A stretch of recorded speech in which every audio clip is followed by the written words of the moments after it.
Hi, welcome back to Grains in Small Places. Today I'm going to show you how to make a New York style bagel, and we're going to be making it with fresh milled flour. So let's get started.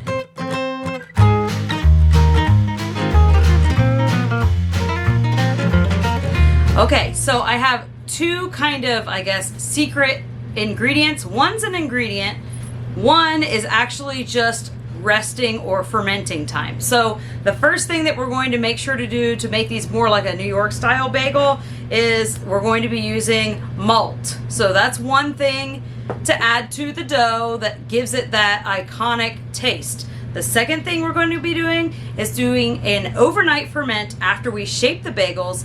Then the next day we're going to boil them, and that's going to give us that chew on the outside and that slight tanginess on the inside. So we're going to go ahead and start with weighing our wheat berries. I'm going to use hard white and a little bit of kamut just to add some of that softness, that nice golden buttery color. And I really like the texture and flavor that kamut brings along with the hard white. If you only have all hard white or all hard red, that's fine. You could use either one of those, just the complete amount and not add any kamut. If you have spelt, you could throw that in there instead of kamut. So it's a pretty versatile as far as most of these whole grain recipes with the fresh milled flour goes. You can kind of mix and match some of these grains as long as we're sticking with the rule of the hard white wheat is what we need for gluten development, and the soft white wheat we don't need to use for gluten development. So those are the two rules, I guess, to stick to when we're choosing what wheat berry we want to use for our recipe. Okay, so we're going to start out by measuring our wheat berries. When we measure our wheat berries, that should give us the exact amount of flour that we want to use. So I will put the recipe link in the description box below. It'll have the volume, the amount of wheat berries, and the weight of all of these for you. That way you don't have to write it all down or memorize it. So let's go ahead and get started on measuring our wheat berries.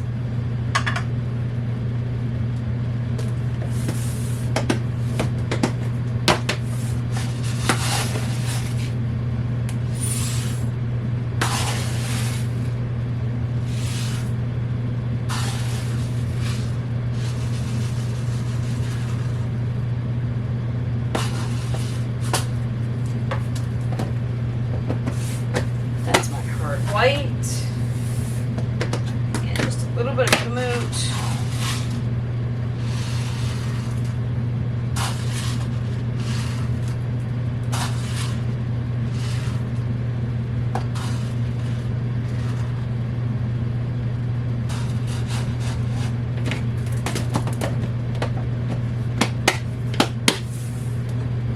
Okay, I just measure both of my wheat berries in the same container. I measure it and I mill it all together as well, so I don't have to separate it out or anything like that. So let's go ahead and mill this.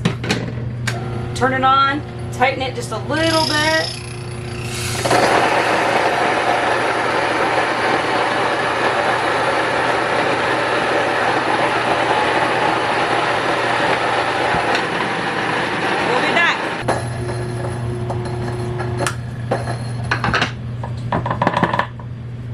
Alrighty, and there is our fresh milled flour that we're going to be using for the bagels. I'm going to take this over to my stand mixer and we'll continue on with the recipe. Okay, so I've got my water here. I'm going to put this in the microwave and heat it up. Okay, so we want this to be nice and warm to where we can put our finger in there, but not so hot that we can't keep our hands in there. We want it to be warm enough. We don't want it to be too hot to where it can kill our yeast. To that, we're going to add 2 teaspoons of salt.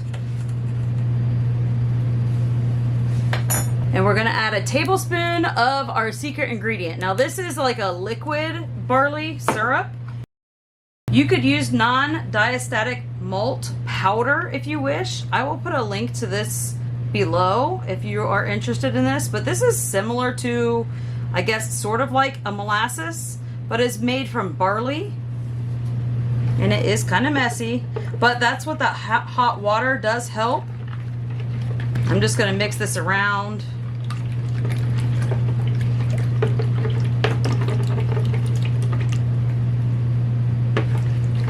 This has that deep, earthy, slightly sweet taste to it. So if you don't have this, you could try just use brown sugar or molasses, but it will not give the same iconic taste, but it will be awful close. Okay, that's good. That's most of it. Okay, so to this mixture, this is a pretty basic recipe. There's not a whole lot, but we're gonna add our fresh milled flour that we milled just a little bit ago. I'm just gonna go ahead and put this in. I know I normally like to work with a wet dough, but for bagels, we need a stiffer, not dry dough, but we need a stiffer dough. And you'll see that come together. I'm going to wait on putting in my yeast because I want this to sit for a while before we put our yeast in, just like we do our bread.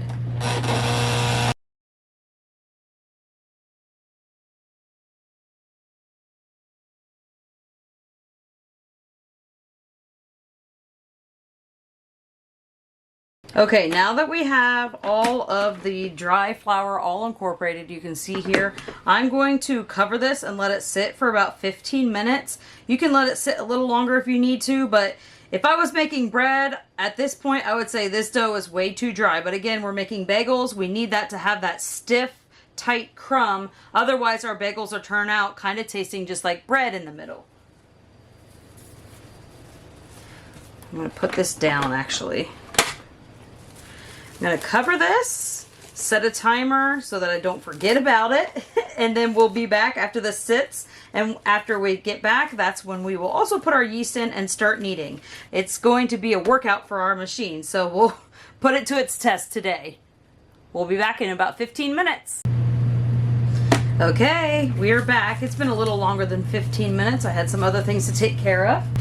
Okay, so to this, we are going to add a little bit of yeast. I'm going to use instant yeast.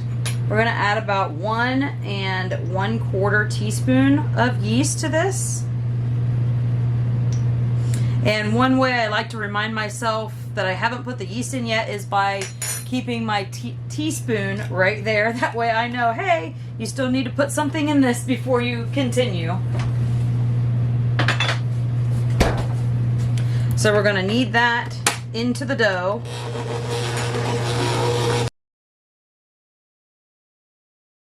And remember, I did say that this is a stiff dough, so it will give your machine a workout, which is the reason why we really want to make sure that we do that first ferment. That way that we know that this gluten has already started to develop before we even started kneading. So I'm going to go ahead and let this knead. This will probably take somewhere between 20 and 30 minutes, but I'll get back with you and I'll let you know how long it took. Okay, after about 10 minutes of kneading with what sounded like total mixer abuse, I mean, it handled it just great. I don't have any issues. We're still going strong, but after about 10 minutes, I decided I want to pull this out.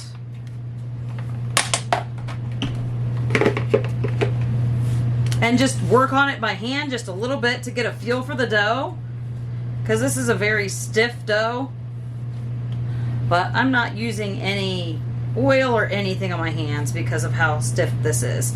If your bread dough was this stiff, I would definitely say this is way too dry for bread. But because we want a dense crumb in our bagels, we're going to go with this. But you can see it's still soft. You can see it still springs back, everything. So I kind of like the way this feels. I mean, I don't think we're ever going to get like a window pane like we do with bread, but we don't really want the bread texture. But you can see it's soft, it's squishy. So I'm going to go with the 10 minutes in the mixer. Just feel it by hand. You can see if it's going to be soft. You can see if it's going to be smooth.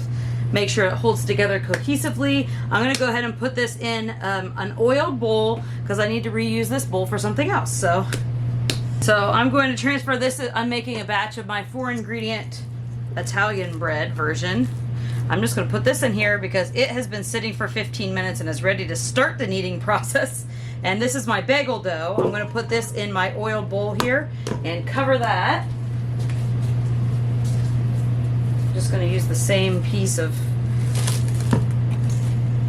plastic we used earlier, if I can get it to fit here.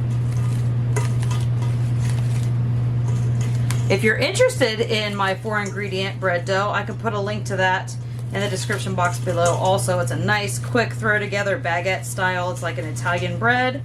I have an Italian bread version of it on there as well. I'll put that in the description box below. But we're going to let this sit for probably only about 30 to 60 minutes. We want it to start to look puffy and smooth, but we do not want it to double. This is not like a bread dough that we want it to rise and double and become nice and fluffy. So we're just wanting this to rise just a little bit, and I'll show you the difference of what the dough looks like when it's ready. So Alexa, set a timer for 30 minutes. 30 minutes, starting now. And we'll check on it then. Okay, so this is not the bagels. This is my 4-ingredient bread dough. And I just wanted to show you the difference of what I'm talking about. Woo! That's hot. She's worked for a while. Okay, I just wanted to show you the difference. This is my 4-ingredient bread dough. Sorry. And you can see how soft, how stretchy, we get the window pane nice and easily that this dough is.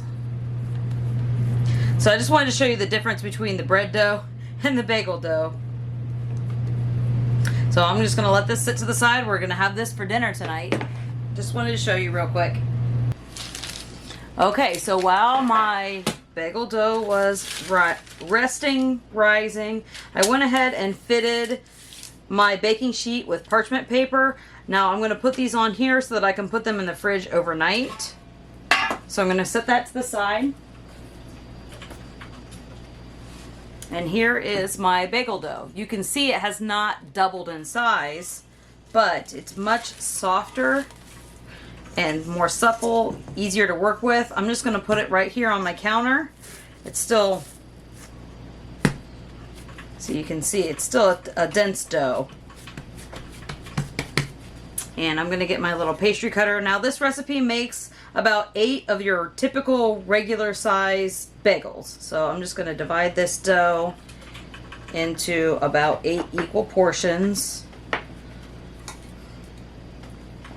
as best as I can.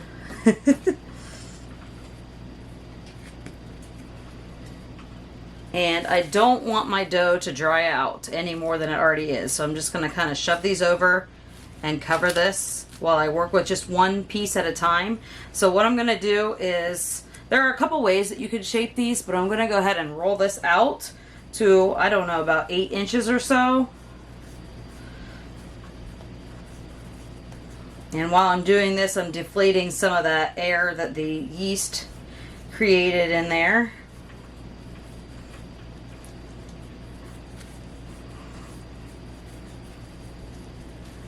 And I'm not, this is not floured or oiled or anything.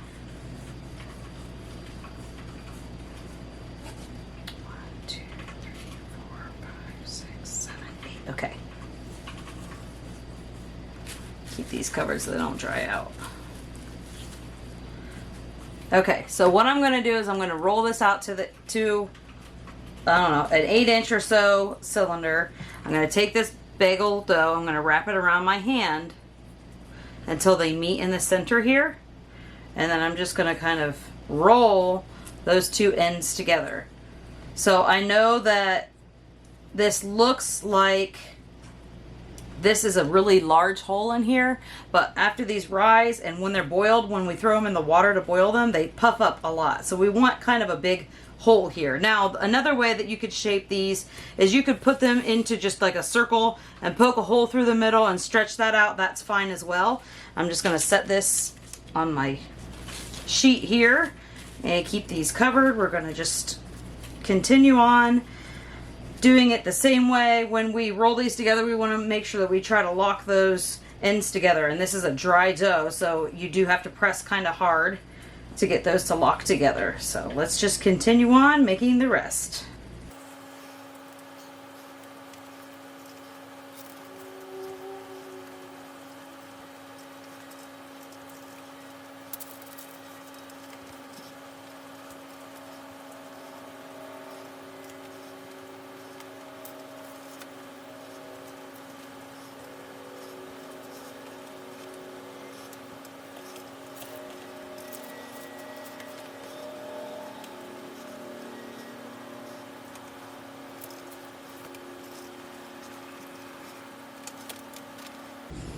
So if you're wanting to add a flavor to the dough, say you want to mix in blueberries or something like that to have blueberry bagels, you want to mix that in the beginning so that it's mixed throughout the dough for the rest of the recipe. If you want to just top it with, say, everything seasoning or sesame seeds or cheese or something like that, we're going to do that tomorrow after we boil them. So it really depends on what kind of bagels you're looking for as to when you add the flavors. So I just want to make sure each one of these is locked in so that we don't have any separations when we go to boil them tomorrow. But I think they look good. And then I'm going to cover these. I'm probably going to need a new piece of this because I need it to be big enough to cover this entire tray here, and then we'll put it in the fridge overnight, so 6 to 24 hours. Okay, so now I have these covered nice and tight all the way around so they don't dry out in the fridge overnight. I went ahead and put 2 pieces this way. I'm going to put those in the fridge, and then we'll be back tomorrow to start the boiling process, and then you'll see how that's done.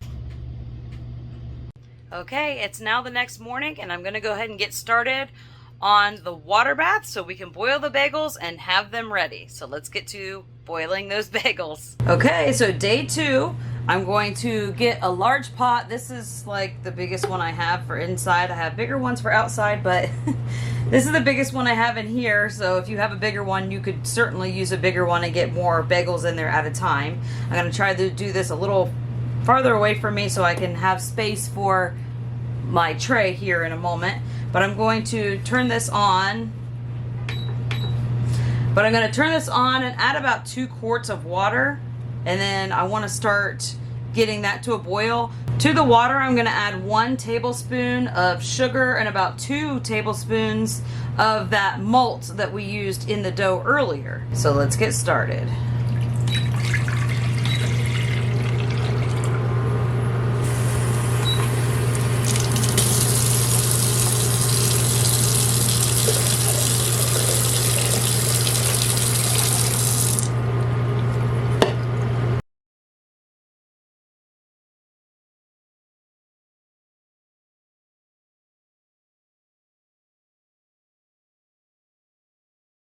Now this has been in the refrigerator since I've opened it, so it is a little bit harder, a little bit thicker, which is why I prepared to have 2 spoons. And again, if you don't have this malt, you could use the powder form, or you could also use brown sugar or molasses. It just kind of won't give this exact same effect, but it'll be close.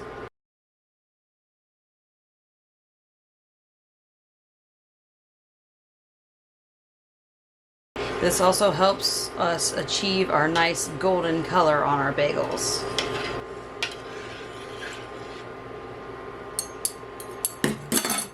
Okay, back in the fridge this goes.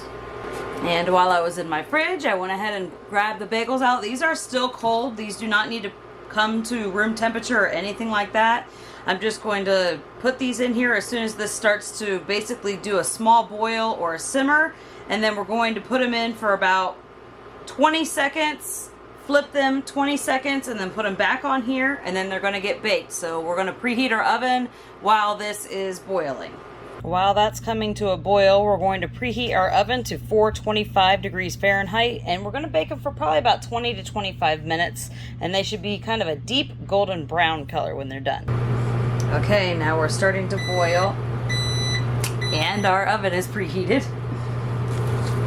I'm going to go ahead and take the plastic wrap off of these. These are still pretty cold from the refrigerator. And I'm just going to use this slotted spoon to flip them, but I'm probably going to try 2 at a time. And again, 20 seconds on each side.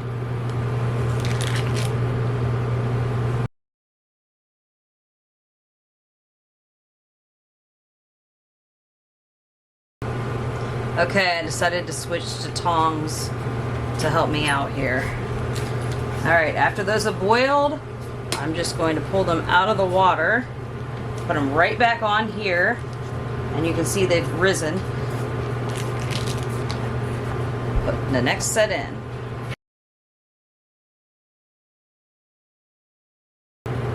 These work a little better for flipping. So if you want to put toppings or sprinkles, you could just cover this whole tray here with sesame seeds, everything but the bagel seasoning, cheese, whatever you want. Put it on there, flip it over, and then bake it and have it on both sides of your bagels. I'm just doing plain today. In the future, we may do one together that's seasoned differently.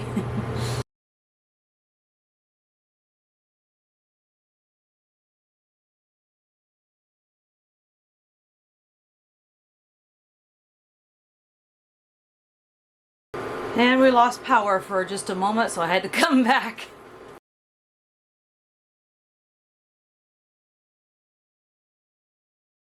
And I have a small tray here that I'm trying to fit all of them on, but it'll work. Okay, so into the oven these go, and then I'll show you what they look like when they're done.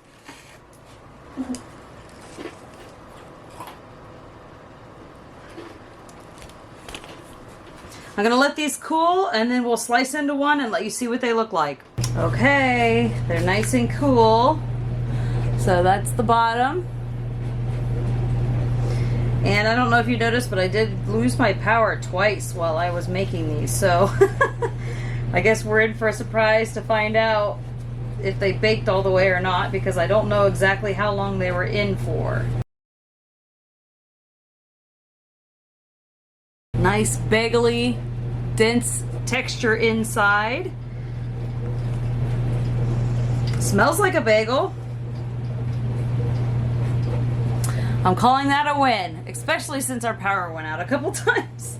Thanks so much for hanging out with me today while we made these New York style bagels. Don't forget to check out my blog at grainsandSmallPlaces.net, where you can find this recipe and a whole bunch of other recipes, all dedicated to fresh milled flour. So thank you for stopping by Grains and Small Places. Goodbye.